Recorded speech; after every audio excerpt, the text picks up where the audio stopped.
So I've mentioned we start off with some of the basics of wind power or wind energy. We talk about the various parts of a wind turbine, how it works, and also how energy is produced. So we will have some calculations in this lecture as well on the production of power coming from winds, and also the contribution of wind power in Australia and also around the world, and the environmental effects and impact, as well as the potential, the future potential of this renewable energy resource. So let's first define what is wind. So wind is basically a moving air or air that is in motion. So how it is being made? So as we all know that we have a constant source of energy coming from the sun, and this sun, the solar light that is going towards the earth, is producing some uneven heating of the earth's surface. So let's take for example in this figure here, which is part of the shore. So we have a land area and we have the sea area here. And so because of the land is heated faster compared to the water body here, so the air that is produced from the land is quite warm, and then the water body has a cooler air. And so this uneven heating causes some fluctuations in terms of pressure.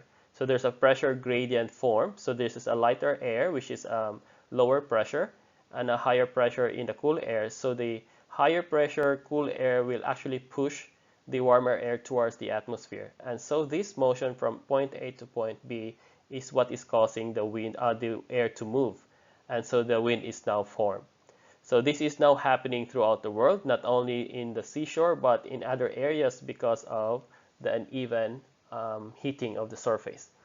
So now, if you can see from this example, you can see that the production of wind is intermittent. It's not usually going on throughout the day. And so wind energy is a form of intermittent source of energy, just like the solar energy, which we have day and night. So the same way, the wind resource is an intermittent source of energy, but it has a very high potential. If you look at why we are studying, or why is it attractive as a provision of alternative energy source, according to the World Energy Council, there's around 95 terawatts of potential wind power. That's 95 terawatts. So if we compare that one to the overall energy consumption or power consumption on Earth, which is around 18 terawatts, so we can say that this wind energy resource is actually more than 5 times the global use of all energy forms. So it means using just wind energy, we can actually provide all our energy needs. However, of course, that's not as easy as it sounds, because we need some technology that could harness the wind constantly throughout the day. But the resource, the potential is there, and so that's why it's quite attractive as a source of alternative energy source. And in other advantages also is basically during operation, wind power basically doesn't really emit any greenhouse gases, so that it doesn't emit carbon dioxide, it doesn't emit these nitrogen oxides. So the water quality and air quality are maintained in a good quality because we don't need water for cooling purposes, unlike the fossil fuels. And of course, climate change, it will not really contribute much to climate change because of near zero emissions during operation. Of course, it's a different discussion when we talk about the materials involved during the construction. So there will be emissions there during the construction and even towards the lifetime of the wind turbines that is used to produce wind power. But during operations, it's nearly zero emissions. And so it will help in having independence from fossil fuels, and also there is no need for any fuel during operations, so there is no dependence on fuel as well. So it's kind of renewable energy source. So that's why there's a lot of discussions in terms of the potential of wind energy.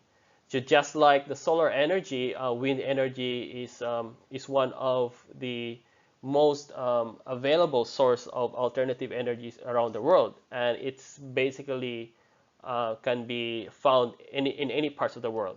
But of course, it's not like every part has a very high wind power or wind production. But if you look at any parts of the world, there's always wind, and you can always harness some of this energy coming from the wind. If we look at history, basically wind has been harvested for a very long time now, for thousands of years. So if you look at this one, wind in this example has been used for transportation, especially in ships. So you see, in this example, if there's a quite enough or large amount of wind, it can even produce up to 8 megawatts of power in a very strong wind condition. And also, the use of wind energy has been also used to not only for sailing or for transportation, but it's been used to convert the kinetic energy into mechanical energy. And so this mechanical energy has been used to grind some grains or to have some pumping of the water based on the rotation of this windmill here, especially using the Dutch windmill. This Dutch windmill is more a fixed type. It doesn't really rotate through the wind direction. But once the windmill is rotating here, it can grind some grains that is connected to the turbine here. This is very, very common in Europe, especially in the Netherlands. And also coming from that design, it went towards the use of pumping of water as well. And newer design of the windmill has enabled the putting of some mechanism that can rotate the windmill into the direction of the wind, much like what we are using in the modern times of horizontal axis turbines. So after some time, the coming from the kinetic energy towards mechanical energy, now it is being converted into the more useful electrical energy for our human consumption in terms of energy. And so the most famous form or type of wind turbines now is the horizontal axis wind turbine, which can be organized into a wind farm, just like this photo here. Some newer designs are the vertical axis wind turbines, which doesn't really need to be in the direction of the wind, because it can just move towards any wind direction compared to the horizontal axis type that you need to have perpendicular to the wind direction in order to harness the maximum amount of energy from the wind. So if you compare these two, we were going to compare these two in terms of their advantages and disadvantages. This three-blade design, horizontal axis design, is the most common one now, though the two-blade axis design would be a better efficiency, but because of some problems in terms of the balancing during operation, the three-bladed one is the better option for this type of horizontal axis. Of course, there are some advantages as well for the vertical type, because in this way we can actually use this one for urban setting, much like we are using now at UTS, for example, on the rooftop, to provide some additional renewable energy source. As mentioned earlier, the horizontal axis wind turbines, or HOT, HAWT, is basically the most famous or the most popular type of turbines around the world. And it also depends on the capacity of the turbines that you are trying to produce. So in this case, we have a small scale, we have an intermediate scale, and we have the large scale wind turbines. For small scale, those that can have a capacity of less than 10 kilowatts of wind power, usually it can be used for homes and farms. So small scale is just for your own need as a residential, as a use for agriculture, for example. And these type of turbines are those that are used for water pumping, for ice making. So making use of the wind energy. So the kinetic energy here that is turning this the blades here is connected to a gear system that is connected towards a pumping or a piston type of pumping of this connection here in the system that can pump water and store into a storage container, for example. And this is a guide vane that guides the wind turbines into the direction of the wind. So there's also the intermediate type around less than 250 kilowatts of wind power. It could be used in small village power systems or even for hybrid systems that can utilize for a small community, for example. And this type is also a three-blade design, but at a smaller scale or a shorter, a smaller dimension of wind blades, for example. And we can have a production of wind farm using a large-scale system that is more than 2 megawatts in production. The biggest or the highest or the most powerful wind turbine is produced now one wind turbine can produce about 12 megawatts. And so this type of wind farm can be used for as a central station wind farm that can provide vast amount of electricity towards a big community. So 1 megawatt of power wind turbine will basically can power about 300 homes in terms of electricity need. So these are the various types of wind turbines, horizontal axis wind turbines. Another type is the vertical axis wind turbines. And so these are a modern type of turbine wherein there is no need of facing the wind direction, because anywhere you put it, the wind can just automatically power this wind turbine. The main disadvantage probably for this wind turbine is that it is not self-powered. So if there's no wind and you have to restart it, then you have to restart the rotation of this turbine here as a vertical axis. Good thing is that the location of the gears and the system, the nozzle is at the bottom of the wind turbine, so there's an easier access for the operators, for example.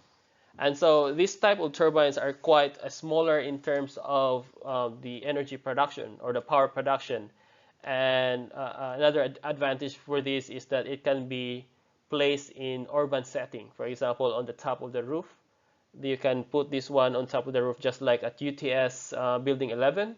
There is a wind turbine there as a vertical type, vertical axis wind turbine that can produce renewable electricity, renewable energy in the form of electricity. And so in terms of a big scale, we are going to refer, or we're going to use and discuss about our horizontal axis wind turbines in three-blade design. So let's try to take a look at the various parts of a wind turbine and how it produces electricity. So if you can see from here, so basically the main part is the blades. So these blades is the one that actually rotates. So the blades are usually in three-blade design. So it means there are three blades or two blades. But the most common one is the three-blade design, which we will be discussing in the next few slides why, due to its efficiency as well as its robustness as well. So this part here is the blade, which will be the one to catch the wind and harness the energy. And so once it is rotating here, you can see that the second part is this part here. This is the low speed shaft or gears. So the rotation of the blade will turn these low speed gears or shaft, which in turn will try to turn the high speed gears. So the smaller ones here, from the big gears towards the small gears. So the rotation of that will turn the small gears here and high speed gears, and this high speed gear will in turn go towards the generator. So this generator, the motion of the high speed gear will turn the generator, and due to the electromagnetic induction in which the generator works, it will produce the electricity. So we have the blade, we have the low speed gear, the high speed gear. We also have the anemometer on the wind vane. So the anemometer basically tries to measure the wind speed, and so the wind speed is measured here, and it gives the measurement to the controller in F here. And the wind vane will measure the direction of the wind. And so if you can see, if the direction of the wind is here, perpendicular, then it will also measure the wind, and it will go towards, it will give out a data on the yaw mechanism here. So this yaw, the H here is the yaw drive, correctly orients the turbine with respect to the wind direction. So this E and H, the U mechanism, will provide data from here towards the yaw, and depending on the direction of the wind, this will rotate and it will go towards the direction of the wind. So it will maximize the amount of wind energy that can be harnessed in for the wind turbine. All right, and so there's also a brake mechanism if it reaches a point where the wind is too strong already. That may be dangerous to the structure of the wind turbine. And also the controller will try to stop the wind turbine if it's too much already in terms of the wind power that is producing, because we have what we call as cut-off speed and cut-in speed, and we will be discussing later on. So this type, this one, of course, the white one is what we call as the tower. So the tower is the foundation, okay? So the structure where the wind turbines is being constructed upon. So if you look at the structure of the blades, it's quite similar to the structure of the airplane wings, for example. And the way it works is due to the blade aerodynamics. If you look at the side view of a blade here, so the blade is designed just similar with an airplane wing, wherein this part is longer part here and a shorter part here. And then because of the uneven distance for these two sides, so this part here, the longer distance will have lower pressure, and this shorter distance here will have a higher pressure, and so there's a lifting effect. So there's a lift because of the difference in pressure. There will be a lifting effect, and so the lift will rotate the blade around. So because of this design, the blade continues to rotate around, and so the rotation of the blade will also continuously generate electricity. So the whole of this system here, this part here, is what we call as the nacelle. This is where the gear mechanism is here, the generator is here, and so the generator is connected towards a transformer, and then that transformer is connected towards the electricity grid. All right, so if you look at how big is the turbine in itself, so these are people here, and this is the nacelle part, this is the blade, and this is the tower. And so you can see that in comparison to the blades and to the whole structure, the people are quite small. So this means that this structure is pretty big. Okay,